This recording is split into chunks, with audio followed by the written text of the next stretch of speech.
आज मुझे बताते हुए बहुत हर्ष होता है कि 1 लाख का आंकड़ा पार करके 1,15,000 तक हम लोग पहुंचे हैं। हे जे छोटे छोटे फेरी वाले आहे, फुटपाथ दुकानदार आहे, या सगळ्यांना आज या ठिकाणी स्वनिधीचा पैसा मिळतोय आणि जसा मुंबईत मिळतोय तसा आता इतर ठिकाणी देखील हा या ठिकाणी मिळणार आहे। आज माननीय पंतप्रधानांच्या हस्ते हे काम आपण करतोय। मुझे इस बात की बहुत खुशी है प्रधानमंत्री जी, शायद आप अकेले ऐसे प्रधानमंत्री होंगे कि जिन्होंने जिन जिन योजनाओं का भूमि पूजन किया उन योजनाओं के उद्घाटन को भी आप ही उपस्थित है। आज ये जो मेट्रो का उद्घाटन हो रहा है 35 किलोमीटर 35 किलोमीटर मेट्रो 7 मेट्रो 2 है, इसका भूमि पूजन भी आपने किया था और उद्घाटन भी आप कर रहे हैं। ये नया कल्चर इस भारत में और महाराष्ट्र में आपके कारण आया है, मैं इसलिए आपका आभार व्यक्त करता हूं।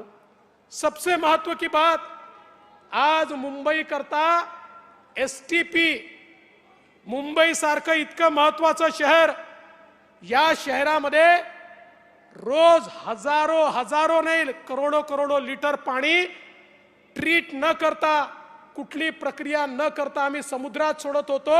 हा समुद्राचा वास, समुद्राची घाण ही त्याच्यामुळे होती। 20-20, 25-25 वर्ष मुंबई महानगरपालिकेवर ज्यांनी राज्य केलं त्यांनी केवळ डिपॉझिट, फिक्स डिपॉझिट केले, स्वतःची घरं भरली, पण मुंबईकरांना त्या ठिकाणी शुद्ध पाणी देण्याचा कधी प्रयत्न केला नाही। पण या ठिकाणी मी ज्यावेळेस मुख्यमंत्री होतो त्यावेळेस महानगरपालिकेला सांगितलं हे पाणी असं सोडता येणार नाही, तुम्हाला एसटीपी तयार करावे लागतील। महानगरपालिकेने सांगितलं एसटीपी तर आम्ही तयार करू, पण एसटीपी कुठल्या नॉर्म्सनी तयार करायचे हेच आम्हाला माहिती नाही। मैं आदरणीय प्रधानमंत्री मोदी जी की सरकार के पास गया और मैंने निवेदन किया कि समुद्र में अगर डिस्चार्ज करना है तो कौन से लेवल का पानी चाहिए, इसके डिस्चार्ज नाम तैयार करने पड़ेंगे। और 1 साल के भीतर मोदी जी की सरकार ने डिस्चार्ज नॉर्म तैयार करके मुंबई महानगर पालिका को दिए कि अब देखिए ये सारे नॉर्म्स तैयार है, अब गंदा पानी मत छोड़िए।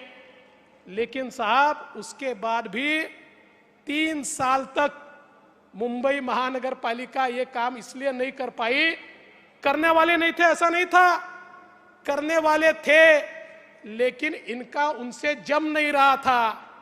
काय जमत नव्हतं माहिती है ना, हाँ वो जम नहीं रहा था और इसलिए हिस्सेदारी नहीं मिली, इसलिए उसको नहीं किया गया। लेकिन हमारी सरकार आने के बाद हमारे शिंदे जी के नेतृत्व में हमने उसको गति दी और गति के साथ उसको पूरा करने का काम अभी हो रहा है। आज उसका शिलान्यास माननीय मोदी जी के हाथों से हो रहा है और ये केवल और केवल मोदी जी आपकी सरकार के कारण संभव हुआ है, इसलिए मैं आपका बहुत आभार व्यक्त करता हूं। साथ साथ 6,000 करोड़ के रास्ते, किसी ने प्रश्न पूछा कंक्रीट के रोड क्यों बनाते हो, वो इसलिए बना रहे कि 4 साल पहले जब हमने मुंबई के रास्तों का परीक्षण किया था तो ध्यान में आया कि इन रास्तों में नीचे की लेयर ही गायब है। इस प्रकार का भ्रष्टाचार, हर साल वही रास्ते। अब हमने तय किया नहीं, ऐसे रास्ते बनाएंगे 40 साल एक गड्ढा भी उस रास्ते पर नहीं पड़ेगा। और मुख्यमंत्री जी ने निर्णय लिया, उसका भी शिलान्यास आज प्रधानमंत्री जी कर रहे हैं, 3 हॉस्पिटल का शिलान्यास कर रहे हैं। और प्रधानमंत्री जी मैं आपका आभार व्यक्त करता हूं। मुंबई की पहचान क्या है? मुंबई का छत्रपति शिवाजी महाराज हमारा जो स्टेशन है, मध्य रेलवे का जो स्टेशन है, वो मुंबई की पहचान है। और मुंबई की इस पहचान को पुनर्परिभाषित करने के लिए उसके विकास का आपने कार्यक्रम हाथ में लिया और एक बहुत ही सुंदर, बहुत ही आइकॉनिक इस प्रकार का सीएसटी रेलवे स्टेशन फिर एक बार मोदी जी के नेतृत्व में हमको मिल रहा है और उसका भी भूमि पूजन आज हो रहा है। मैं उसके लिए भी आपका आभार व्यक्त करता हूं। मैं आपको इतना ही आश्वस्त करना चाहता हूं, मुंबई की जनता आपको सुनना चाहती है, आपका आशीर्वाद चाहती है।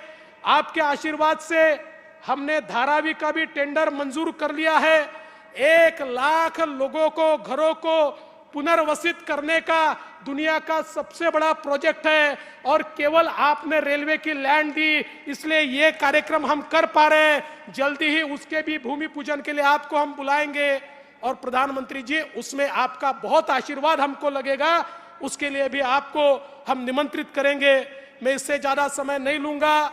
मैं फिर एक बार आदरणीय प्रधानमंत्री जी का मुंबई की जनता की ओर से, महाराष्ट्र की सरकार की ओर से बहुत बहुत स्वागत करता हूं और अपने शब्दों को विराम देता हूं। जय हिंद, जय महाराष्ट्र।